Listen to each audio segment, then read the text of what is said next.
right. We got Mr. Tika here.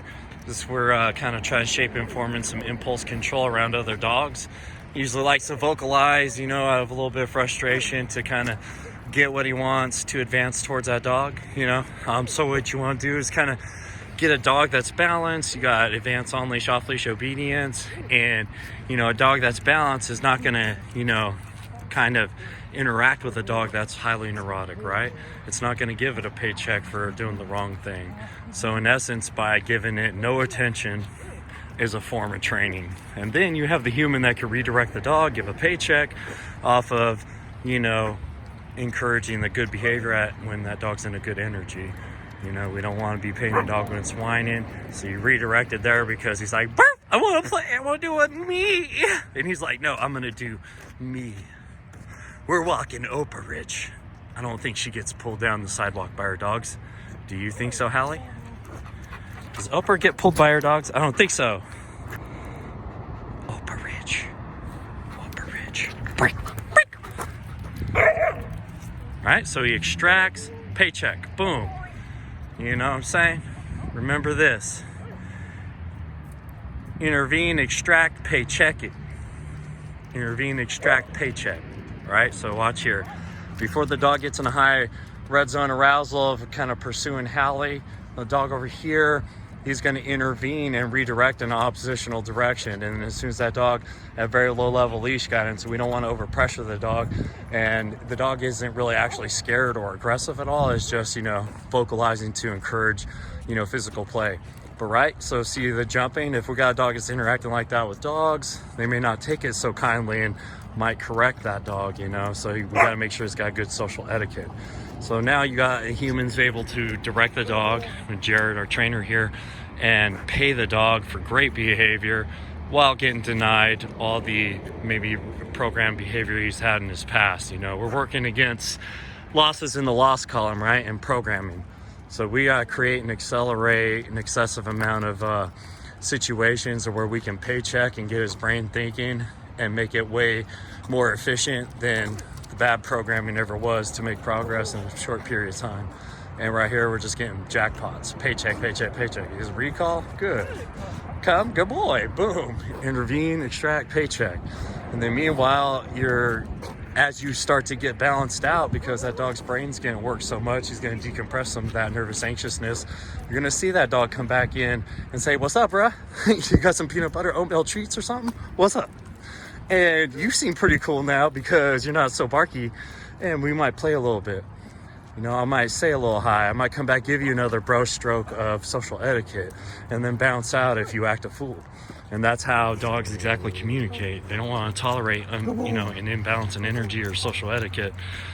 So dogs running up on another dog, face to face, with terrible energy, jumping on another dog, you can expect maybe that dog's going to get corrected or cause a dog scuffle, right? See how Hallie's not going up and jumping on his back and overpressure him. She's just kind of painting strokes out here. Just, oh, he's good now. I'm coming back in, slap him around with a paw. He gets a little intervention right there because the dog tried to create his own paycheck with me. So right there, I don't want to pet him. He's like, "Oh, cute, it's a cute puppy." If I'd have paid him, I'd paid him for pulling against his owner. And so I did it, and Jared was able to extract and paycheck it. Paycheck? Good. Here, what a good mamas. What a good girls. What, thank you for your help. What, thank you for your help. Break.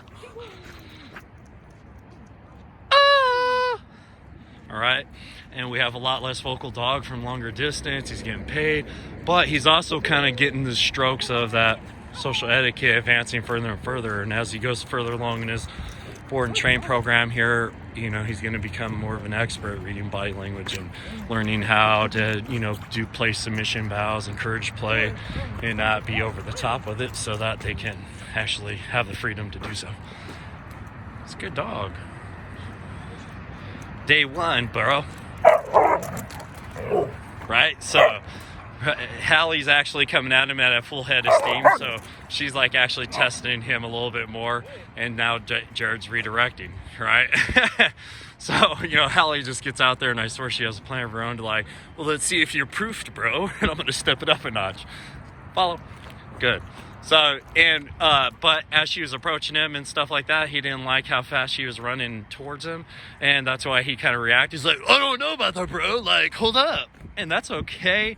But, you know, he's going to an extreme for him, you know. So for him, it's like, oh, shit. You know, he's not responding the right way. So that's what you need is leadership, you know, a redirect. You know, that right there is just more playful. I want to say hi, even though it looks different. It's a husky. You know, you got to deal with it. You know, very social, but right, the energy is not balanced enough to get more, you know, compensated. You know, so now a lot of times we're taking a dog, even if it's just like this, to the dog park, right? And now it's getting interactions with a lot of other dogs, but maybe you don't have obedience. And now you're having those poor social exchanges where you can't recall the other dog. And then you don't have a trainer to redirect and teach that dog at the same time and market and give positive reinforcement for redirecting, right? So he's oppositional, directional, boom. And as soon as he gets good engagement in that dog's energy, boom, he's going to paycheck him, right? He can do that with like a follow command, come command, stuff like that. For this, you know, we can kind of, now he could go static. Now we're going to have Jared just kind of post there, right? Take some movement out of it. You know, let's reduce one sense of stimuli, and that's them moving around. We don't, now he could just kind of not pay attention, and we're going to let Hallie work him a little bit. Now he's got his full faculties and his focus. Now you see, now he's got his neuroses kind of come through a little bit right there. Right? Like, hey, welcome to cats. I usually get satisfied if I say, hey, what's up? I usually get a paycheck. I usually do. So now I'm not going to give you that paycheck. And, all right. So I'm going to shut my mouth, and we're going to just go silent on this and let Hallie work him.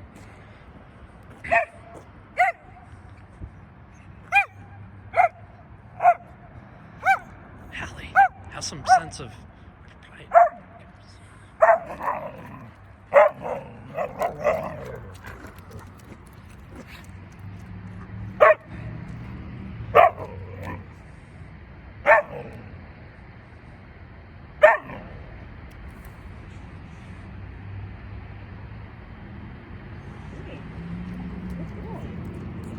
Silent. We'll go silent.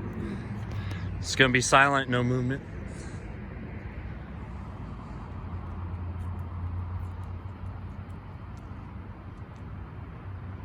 Okay, I retract that. So if he's all right, okay, out.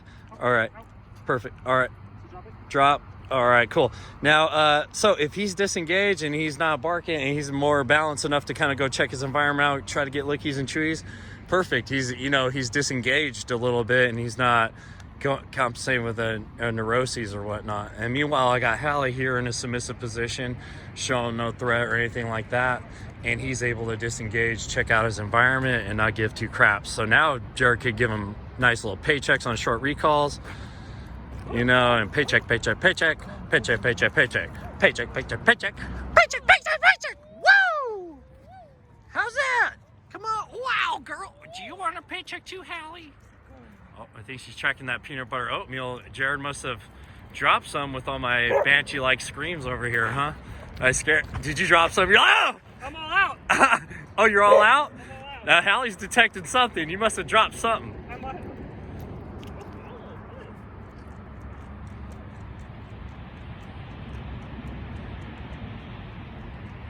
I think